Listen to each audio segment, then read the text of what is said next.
والعاقبة للمتقين والصلاة والسلام على سيد الأنبياء والمرسلين محمد وآله وأصحابه أجمعين. أما بعد فأعوذ بالله من الشيطان الرجيم. بسم الله الرحمن الرحيم. إلا تنصروه فقد نصره الله إذ أخرجه الذين كفروا ثاني اثنين إذ هما في الغار إذ يقول لصاحبه لا تحزن إن الله معنا فأنزل الله سكينته عليه وأيده بجنود لم تروها وجعل كلمة الذين كفروا السفلى وكلمة الله هي العليا والله عزيز حكيم.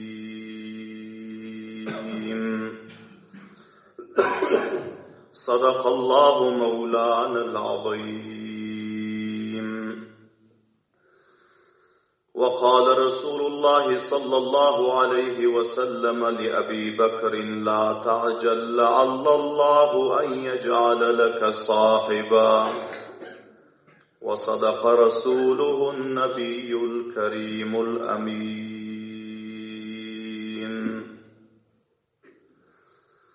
صحابه جمله در جنت رسیدند که از حق وعده جنت شنیدند.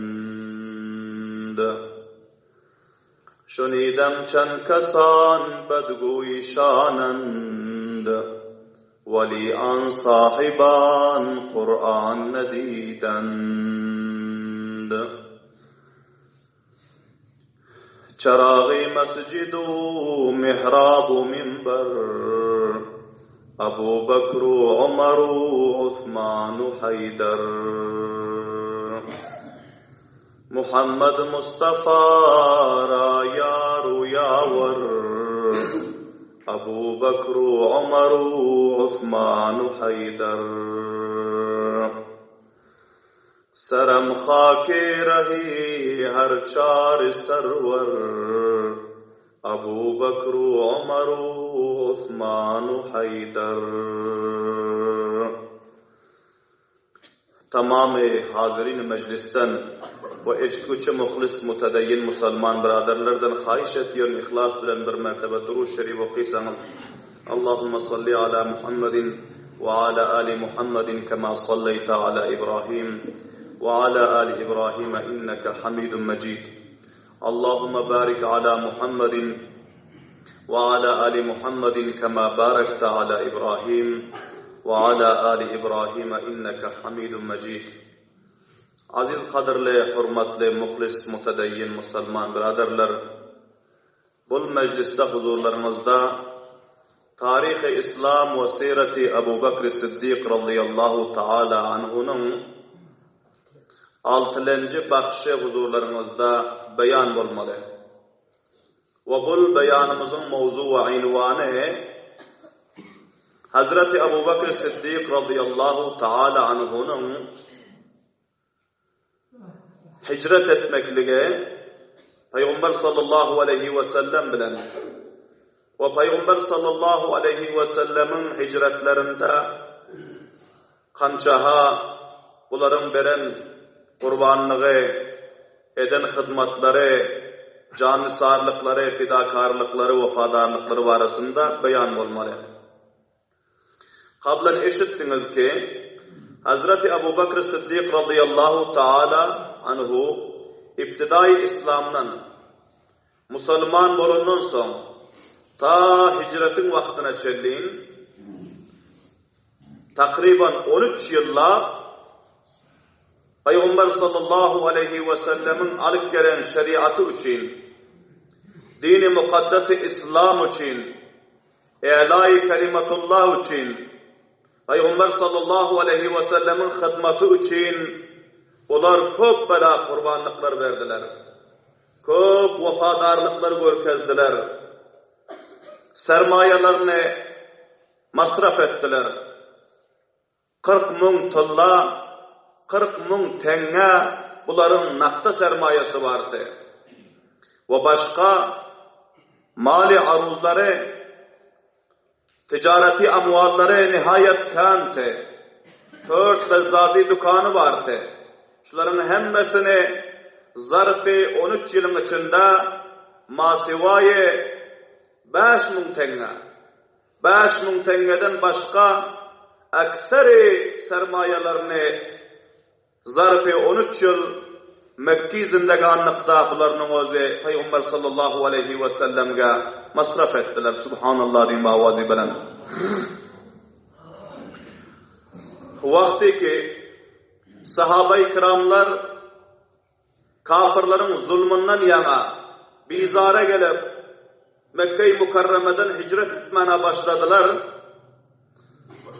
Hazreti Ebu Bekir Siddiq radıyallahu ta'ala anhu bir gün Peygamberimiz sallallahu aleyhi ve sellem'den icazet dilediler. Aytdılar ki, Ya Resulallah, eğer icazet verseniz, men hem şu öz vatanımı Allah'ın dini için terk edip, muhacir bolup, musafir bolup, menin özü hem Habeşa taraf, ya yine bir mantıka taraf hicret edip gitsem, Allah'ın rızalığı için, hem çınani ki canını kurban ettiler, mallarını kurban ettiler, sermaye ve devletlerini masraf ettiler. Şunun şekilde bunlar halediler ki vatanını hem kurban etseler, Allah Teala'nın rızalığı için, Muhammedur Resulullah sallallahu aleyhi ve sellemin hizmeti ve dini için. Peygamberimiz sallallahu aleyhi ve sellem ayettiler, La ta'cel, ey Ebu Bekir sen kıskanmağının, la'allallahu en yec'ale leke sahiba, şayet ki Allah subhanahu ve ta'ala sana bir hemdival nasip etse ki şöyle hemdivalın bile hicret edersin dedi. Subhanallah diyeyim avazı bilen. Son Hazreti Ebu Bekir Siddiq radıyallahu anh'ın zihnine geldi ki şayet ki şu hemdival bana Resulullah sallallahu aleyhi ve sellemin özü olsa. Çünkü köp bela sahabe-i kiramların o da hicret edip kalan neferler bir Hazreti Ali radıyallahu ta'ala anhu Peygamberimiz sallallahu aleyhi ve sellem Ebu Bekir Siddiq radıyallahu ta'ala anhu ve bir azrak hicret edere zade harcu masrafı yok bir aciz gulamlar ve kenizekler kalan te aksari sahabe-i kiramların o da hicret edip bunların o da muhacir olantılar Peygamberimiz sallallahu aleyhi ve sellem Hazreti Ebu Bekir Siddiq radıyallahu ta'ala ayttılar ki sen kıskanmağının şayet ki Allah subhanahu ve ta'ala sana bir hemdival müyesser etse sonuçta hicret edersin dedi. Hazreti Ebu Bekir Siddiq radıyallahu ta'ala anhu fauran bunların fikirlerine geldi ki şayet ki şöyle hemdival bana Resulullah sallallahu aleyhi ve sellemin özü olsa deyip umut ettiler, hoş oldular. Son bunların özü fauran Peygamber sallallahu aleyhi ve sellemin yanından kaydandan son bunlar bazar vardılar. Mekke'nin bazarına varıp 2 sanak dayav düyanı satın aldılar.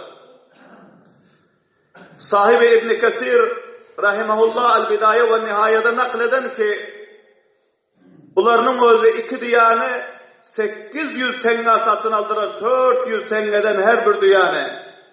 Ve bunu alıp gelip buna yakşı imler verip arpa verip ve yakşı gızalar verip bu düyanı takviye ediyordular, semritiyordular, perveriş veriyordular ki vakti ki bizler hicret etmeli olsak Allah'ın rızalığı için öz vatanımızı terk edip kaysi yere ki Allah Teala emreden olsa şu yere gitmeli olsak bu düyanın kaysi ki dayavrak olsa onu Resulullah sallallahu aleyhi ve sellem'e verir.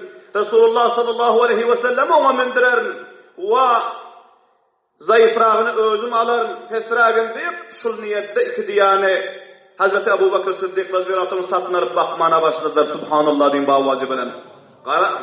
Bu ihlasın kamil ihlasın alamatı nişanası te. Yaxşı umidda Peygamber sallallahu aleyhi ve sellem'den hicret ederim diye bularının özü iki diyani öz naqda pullarını satın alıp ve her kança yaxşı iyimler verip bakmana şuru ettiler. Vakti ki hicretin zamanı karib geldi. Ahli Mekke kafirler Serdarani Kureyşler Darun Nedve'de meşvur ettiler. Resulullah sallallahu aleyhi ve selleme katletmeklik için nauzu billahi min zalik. Vakti ki bunlar meşvuresini halas edip tozanı yoktu. Hazreti Cibril Emin aleyhisselam Peygamber sallallahu aleyhi ve sellemin yanına geldi. Ve aytti ki ya Resulullah sallallahu aleyhi ve sellem Darun Nedve'de kafirlerin, müşriklerin meşverehanasında bana şurakan meşvere oldu. Ve Allah subhanahu ve taala taraftan size hicret etmekliğe icazet verildi. Siz Hazreti Ebu Bekir Sıddık bilen bile şu gün akşam hicret etmeliyiz dedi. Subhanallah diyeyim avazi benim.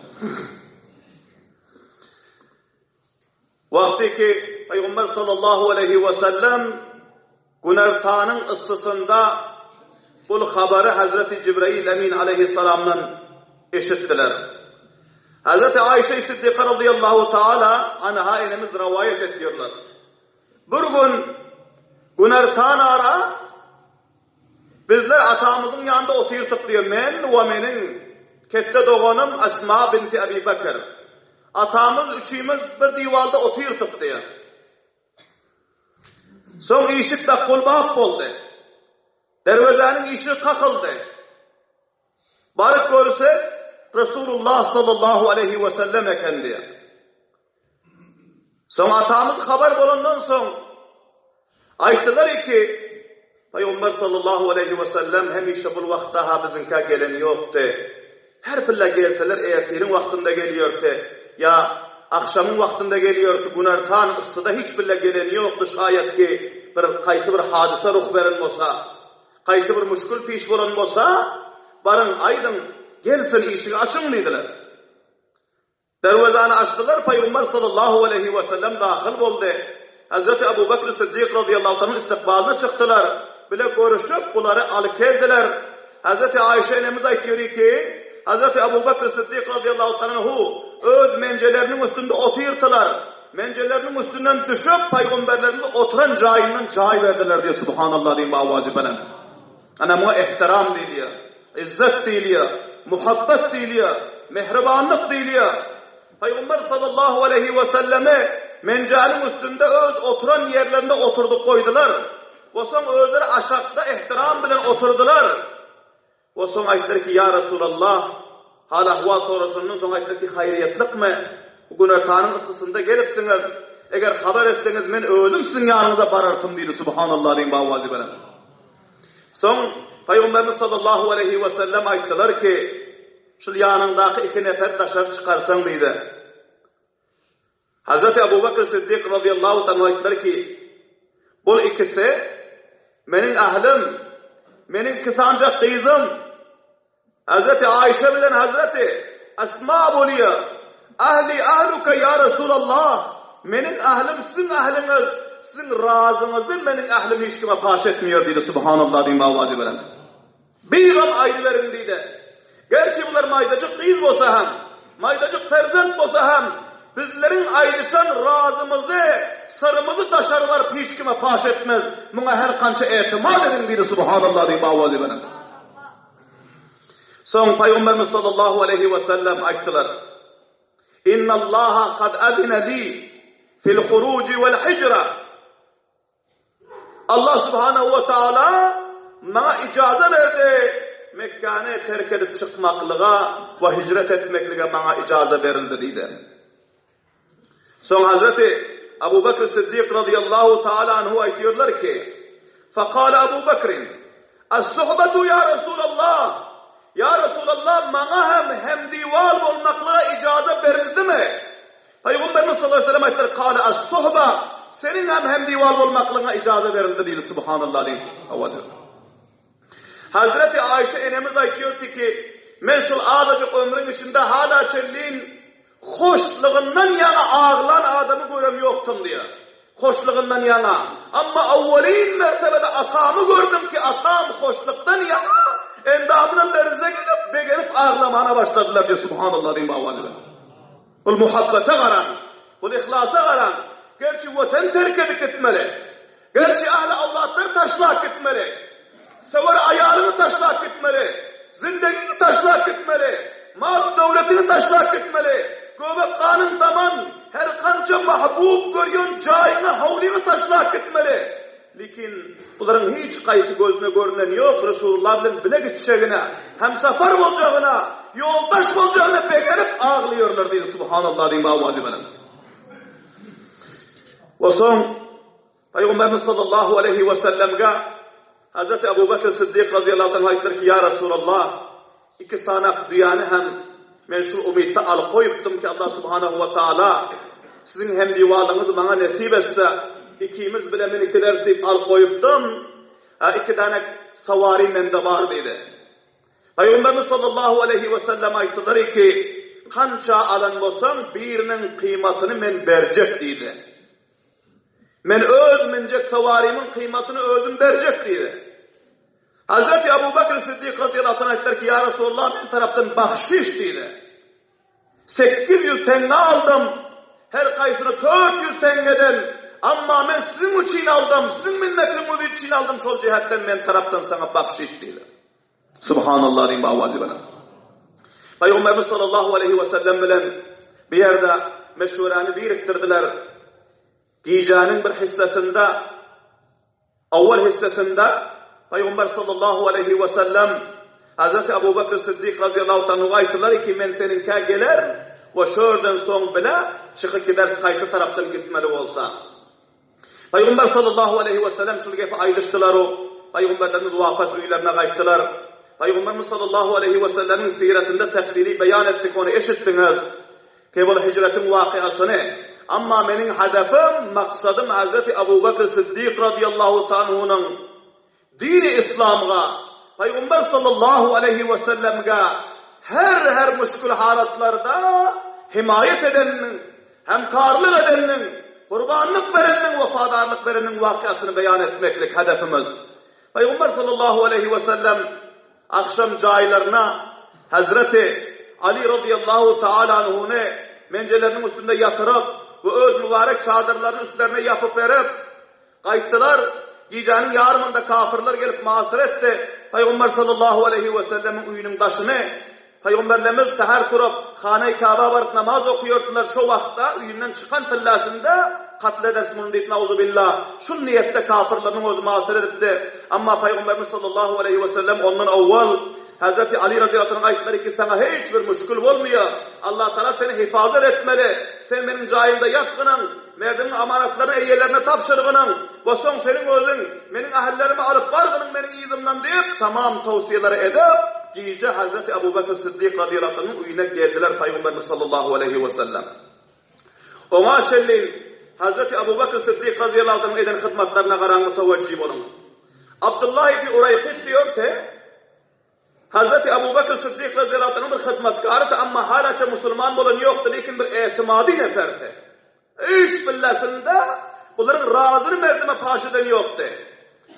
Şunun yanına bardılar danigim, ayetleri ki sen Medine'nin yolunu bele, bizlere bir naşinas yoldan al gitmeli. Beni iki diyarı var danigim, üyden al kayıtkının, şul diye sana teslim, felanı vakti senin özün, felanı mantıka bargının şu yerde bizler tapılarsın, bizleri alıp, senin özün bahrin yolu bilen, Medine'nin aşağı tarafın, Mekke'nin aşağı tarafından gayri meşhur yoldan, gizlegli yoldan, merdim kok ötümü geçip etmiyor yoldan bizlere Medine-i Münevvere taraf alıp gitmeli. Bizler şuna gitmekliğe Peygamberlerimizle meşvere ettik değil. Subhanallah diyeyim avazi bana. Abdullah ibn Uraykit'in özü düyeleri alıp kayıttı. Ve son Peygamberimiz sallallahu aleyhi ve sellem gece Hazreti Ebu Bekir Sıddık radıyallahu anh'ın yanlarına geleyim şan. Hazreti Ebu Bekir Sıddık radıyallahu ta'ala anhu Amir ibn Fahire diyor gulam vardı muteveccih olun. Amir ibn Fahire diyor gulamına aitti ki bu mallarını, koyunlarını, geçilerini vakıf veriyordu. Sen Pelanı dağa, ve şunun pelanı mantıkasına, pelanı deşigine, yani gari savurun yanına, diye mallarını aylap alpargının, Resulullah sallallahu aleyhi ve sellem'e süt zerrat olan pillasında oyunlardan sağıp içirer, mallar şu yere alpargının deydi.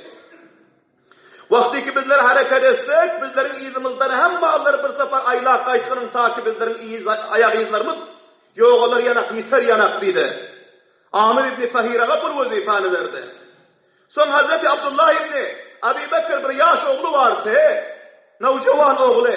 Buna aitti ki sen gecelerde, gündüzlerde şol müşriklerin, kafirlerin meşvere ettiyon, üşmelen ettiyon yerlerine bargının, aylanıgının näme gep bolsa, näme gurrun bolsa, näme plan alınyan bolsa, näme hedefleri bar bolsa şunu eşitip bizlerge yetiştirgenin deydi subhanallah diye avazı var. Hazreti Asma binti Abi Bekir kızına mutavacih olun. O kızına aytti ki sen günde akşam bizlerge yiyecek taamlarımızı eltip berip kaytganın deydi. Öz gulamına, oğluna, kızına, hemmesine vazife verdi. Ve güzeranında şol vaqtda 5.000 tenge nafta pulları qalanti kun çerim halta taşlap ammar divalın törkü takçesine eltip koyuyordular. Bu 5.000 tengadan Hazreti Ebu Bekir Siddiq radıyallahu anh'ın kiselerine taşladılar, billerine dandılar ve bunu horcuna taşladılar, mahkemler hemmesini aldı. 5.000 tenge, hile pul oluyor, tenge pul, demir pul. Bunu hemmesini alıp kaltağını boşalıp koydu.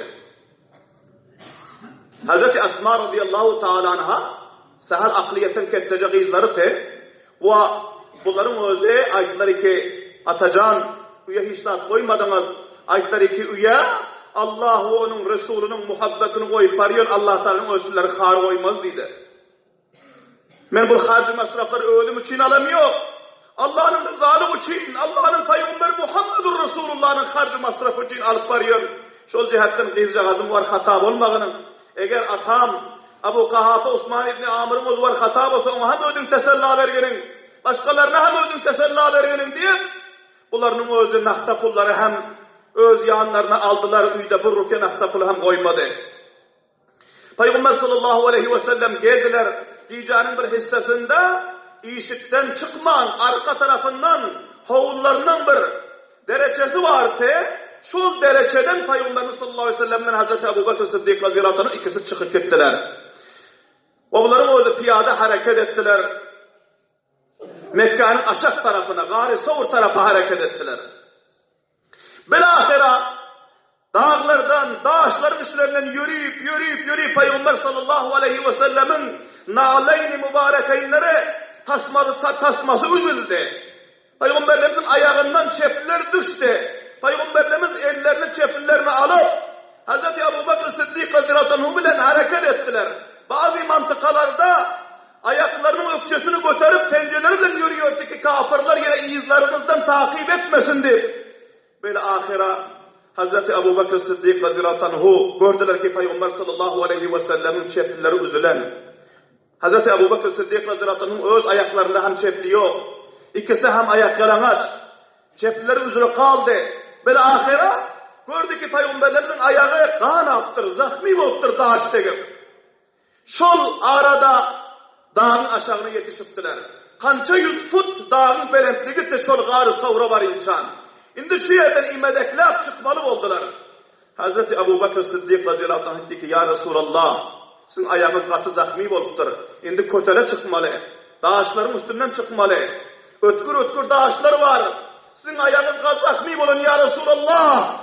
Eğer sizin özünüz benim kayışımı etseniz, benim arkama, şanama minseniz mi sizi götürüp çıkarsam deydi. Subhanallah'ın bağvazı var. Peygamberimiz sallallahu aleyhi ve sellem ayette ki Ebu Bekir senin özünün köp yağda deydi. Senin yağdadın, senin ayakların zahmi. Men nâri senin üstüne meneyim deydi. Hazreti Ebu Bekir Siddiq Hazretleri kasam iştiler ayetler ki men cahilmen kohorcanmıyon ta vakti ki siz menin arkama minmeseniz şul hoş nesipliği bana miyester etmeseniz deydi. Subhanallah diyeyim bağvazı veren. Vakti ki bunlar kasam içenden son Peygamber sallallahu aleyhi ve sellem bunları hoş etmeklik için Onları kasabından çıkarmaklık için mecbur oldular ki öz dostunun bunların şanlarına minmeklige. Olmasa Peygamberlerimizem bunu kabul eden yoktu ki onlara azar verseler, eziyet verseler, onların şanlarına minseler. Ama onları hoş etmeklik için, onun haişini fırra etmeklik için, kasabından çıkarmaklık için Hazreti Ebu Bekir Sıddık Hazretleri Anh'ın kefitlerine mindiler ve Peygamber sallallahu aleyhi ve selleme imedekler. Ularının oğlu şul kança 100 fut veren dağa ta şul gari savrun işine varınçan götürüp alıp bardılar. Subhanallah diyeyim avvazı veren. Hazreti Ömer radıyallahu anhu aydiyor. Uların devri hilafetinde kaysi bir gelip Hazreti Ömer radıyallahu anh tarif etti. Sizin şanınız, makamınız, mertebeniz çok velentiydi sahabaların içinde.